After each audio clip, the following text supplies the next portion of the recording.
हे आहे महाराष्ट्र प्रक्षेपण न्यूज नेटवर्क।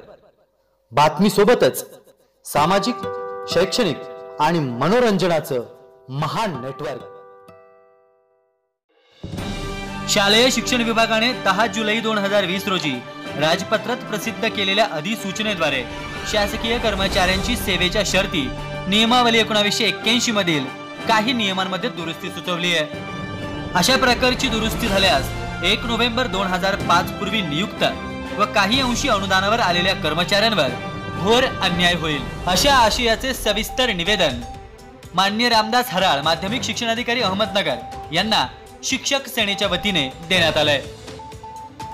शिवसेना शहर प्रमुख दिलीपदादा सातपुते, शिक्षक सेना जिल्हा प्रमुख प्राध्यापक अंबादास शिंदे, शिक्षक सेना जिल्हा सचिव उद्धवराव सोनवणे यांच्या नेतृत्वाखालील शिष्टमंडळाने नेवासा तालुका सचिव रामलाल कर्डिले, राजेंद्र लोहकरे, बाळासाहेब पंडित इत्यादींनी हे निवेदन रामदास हराळ यांना सुपूर्द केलंय।